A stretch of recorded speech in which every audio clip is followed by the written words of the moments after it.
on va voir dans cette vidéo comment appliquer les fonctions index et equiv. Donc, je suis venue mettre 4 tableaux. Je l'ai fait exprès parce que je compte vous montrer un exemple de la fonction index avec ces 4 tableaux.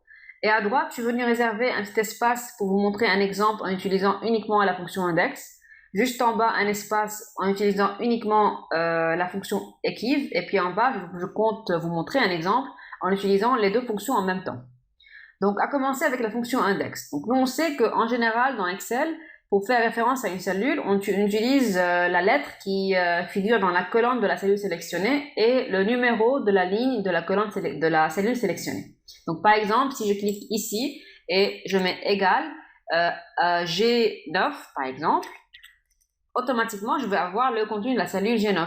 Et puis, j'ai fait référence à la cellule que je veux grâce au référentiel d'Excel qui se base sur les colonnes nommées alphabétiquement et les lignes numérotées. Donc, G9, je clique Enter, donc voilà le contenu de la cellule G9.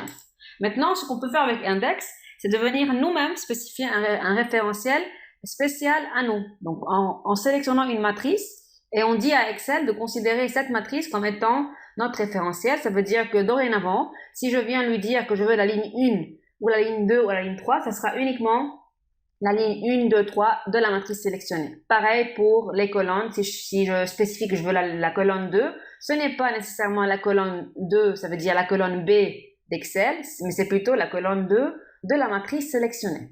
Donc par exemple, ici, je clique égal, la fonction index, double-clic, automatiquement, je vais avoir les arguments comme d'habitude et on voit bien que le premier argument, c'est la sélection de la matrice ou bien du tableau.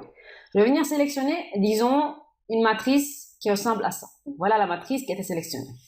Je clique sur virgule, je passe au second argument qui est le numéro de ligne et puis là, par exemple, disons que j'ai envie de voir le contenu de la cellule E4, ça veut dire le 3036 $.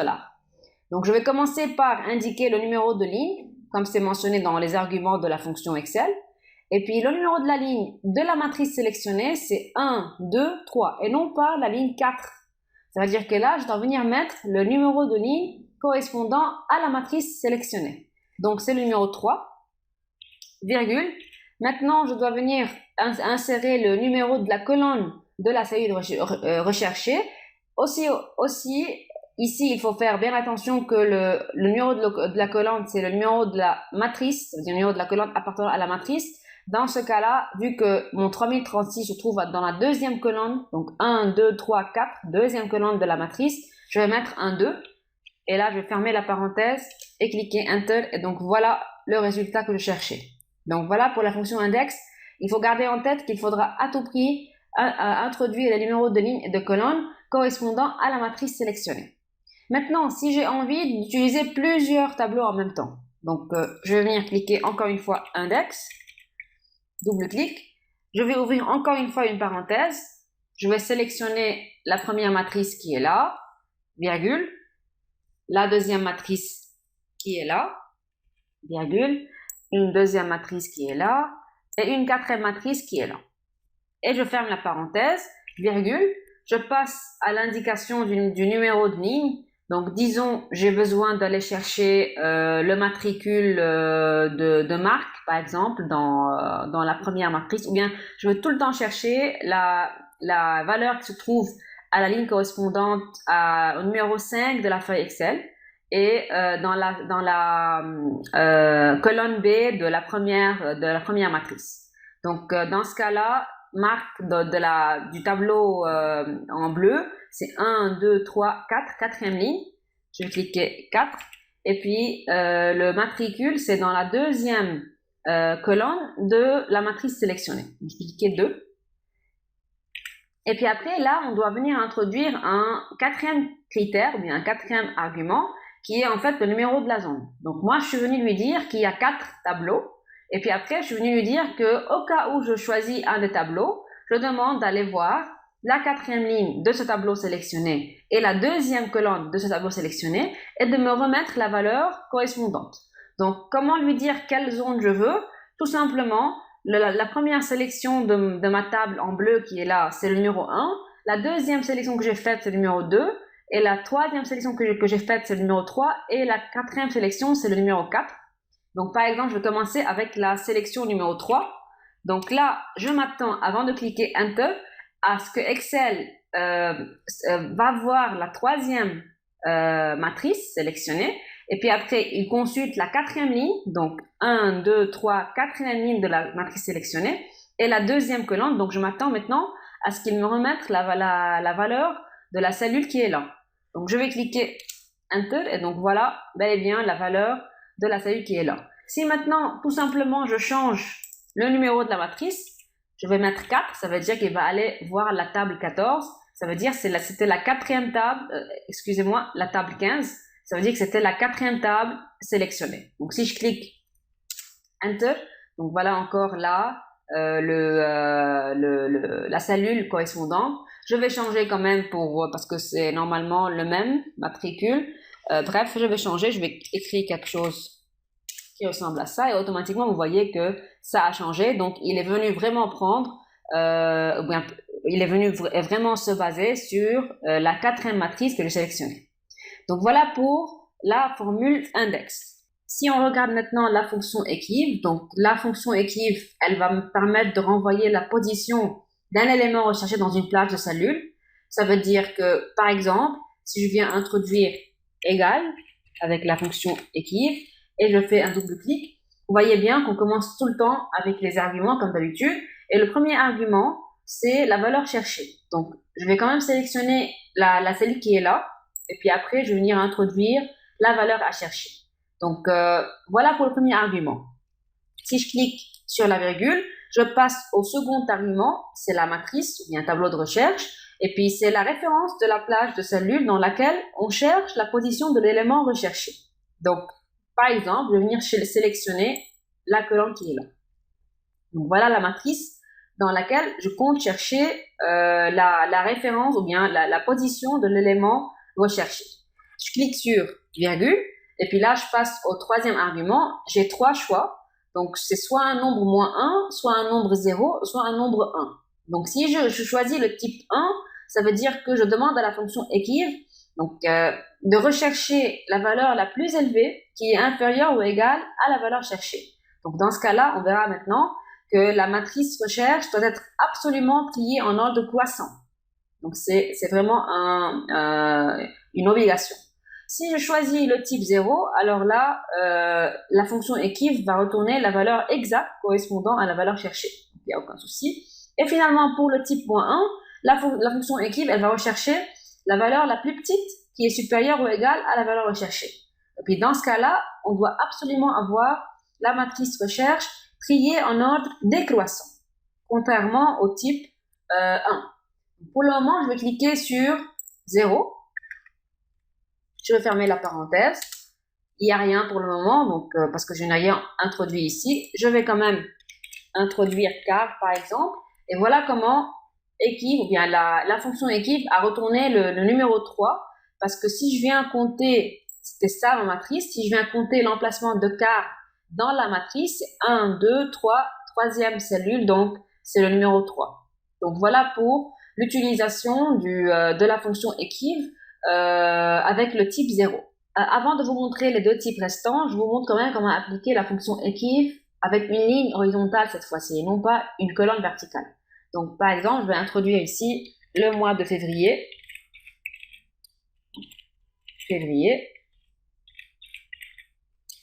Et puis ici, je vais introduire la fonction equiv. Valeur cherchée, c'est février, virgule. Le tableau de recherche, c'est la ligne horizontale. Donc, je vais sélectionner cette matrice-là, virgule. Je recherche la valeur exacte, Enter. Donc, pourquoi c'est un 2? Parce que si je reclique sur la formule ici, voilà la matrice, et je vois bien que le février, il se trouve dans la deuxième colonne de la matrice sélectionnée, donc c'est un 2. Donc voilà pour l'utilisation de la fonction equiv avec des lignes horizontales ou bien d'une matrice qui est horizontale. Si maintenant on retourne au type -1 et 1. Donc on avait dit que si jamais on introduit le type -1, ça veut dire qu'on demande à la fonction equiv de rechercher la valeur la plus petite qui est supérieure ou égale à la valeur cherchée.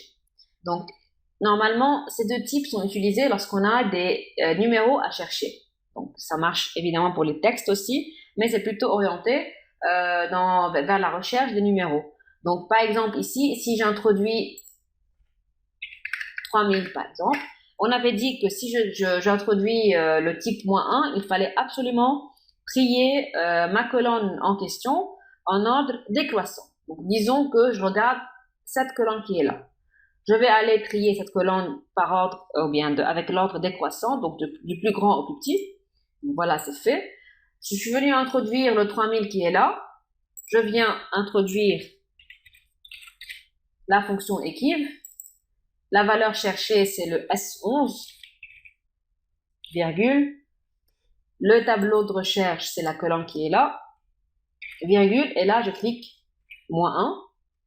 Donc, je répète que le -1, c'est la valeur la plus petite qui est supérieure ou égale à la valeur cherchée. Donc, si je clique OK, je vais avoir un 4. Pourquoi? Parce que le 3000 n'existe pas. Donc, le 3000, il n'y a pas un 3000, il y a un 3063. Et puis, on avait dit que le -1, il va rechercher la valeur la plus petite qui est supérieure ou égale à la valeur cherchée. Donc, le 3000 est là. Donc, la première valeur qui est supérieure à la valeur cherchée, c'est le 3063 qui se trouve où? 1, 2, 3, 4e position. Donc, voilà le 4. Si maintenant, je viens mettre un 1 à la place du -1, on avait dit que le 1, le type 1 va demander ou bien va permettre à la fonction équive de rechercher la valeur la plus élevée qui est inférieure ou égale à la valeur cherchée. On avait dit aussi qu'on doit avoir la matrice qui est triée en ordre croissant. Donc maintenant, si je viens mettre un 1, normalement, ça ne devrait pas marcher parce que je devais avoir la matrice qui est triée en ordre croissant. Donc voilà, ça ne marche pas. Si maintenant, je viens trier avec l'ordre croissant, donc voilà, ça marche, j'obtiens un 4. Pourquoi j'ai obtenu un 4? Parce qu'on avait dit que le type 1 va m'aider à chercher la valeur élevée, la valeur la plus élevée qui est inférieure ou égale à la valeur cherchée. Donc moi, j'ai un 3000. Donc mon 3000, il se situe ici. Et on avait dit que c'est la plus grande valeur qui est inférieure ou égale à la valeur cherchée. Et la plus petite, bien la valeur là, qui est tout juste plus petite que 3000, c'est le 2780. Et où se trouve ce 2780? À la position 1, 2, 3, 4e position. Donc voilà comment appliquer la fonction équive avec les types 1 et -1. Si je viens par exemple introduire 2000 et puis j'applique encore une fois la fonction équive, sauf que maintenant elle est déjà introduite, donc ça devient automatique. J'obtiens un 2, pourquoi? Parce que avec le 1, on avait dit que la fonction équive va rechercher la valeur la plus élevée, qui est inférieure ou égale à la valeur cherchée. Dans le 2000, il se trouve quelque part ici. Et donc, la valeur la plus élevée qui est inférieure à 2000, c'est le 1673 qui se trouve à la position 2. Et donc, voilà le résultat 2.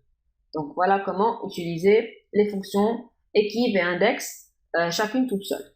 Maintenant, si on vient utiliser les deux en même temps, on sait que index me retourne la valeur d'une cellule. Et on sait que équive me retourne l'emplacement d'une cellule. Ça veut dire en se basant sur la position de la valeur cherchée. Si maintenant j'utilise les deux en même temps, par exemple, donc là je vais arranger, je vais considérer une colonne, donc je vais cliquer sur alors là, je me suis trompée. Lucas. C'est mauvaise. Là. Lucas. Et là, je vais venir cliquer équive. Donc, c'est le S11, virgule, la matrice de recherche, virgule, 0. Je trouve le 3 parce que Lucas est dans la 3e position.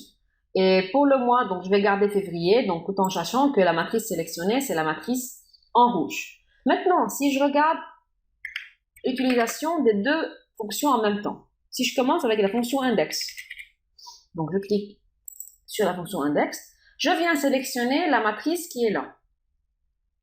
Je l'ai fait exprès parce que vous voyez bien que l'entête de cette matrice, c'est la matrice que j'ai sélectionnée pour chercher l'emplacement du mois de février ici.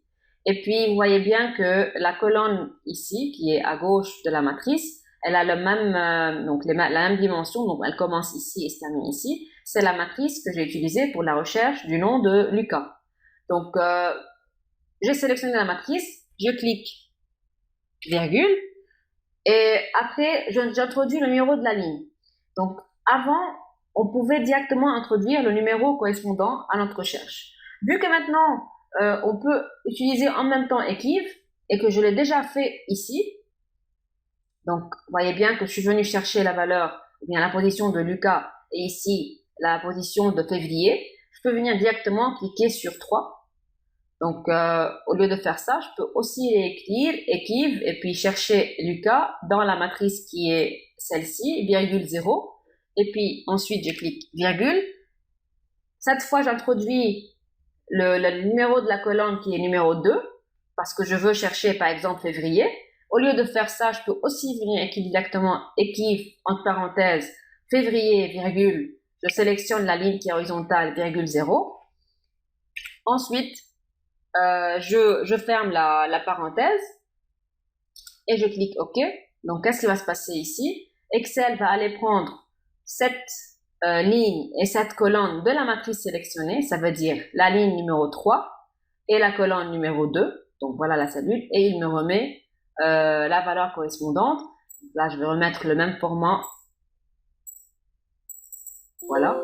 Et puis, vous voyez bien que j'ai pu utiliser les deux en même temps parce que Equiv m'a aidé à trouver les numéros des lignes et des colonnes correspondant à ma recherche. Et puis Index a pu utiliser ces deux valeurs que Equiv m'a remis pour remettre le contenu de la cellule dont je cherchais. Donc évidemment, là je suis en train d'appliquer ces formules avec des petits tableaux. Mais évidemment, l'intérêt de ces formules, c'est lorsqu'on a vraiment une très grande base de données. Donc voilà pour l'application des fonctions Equiv, Index et les deux en même temps.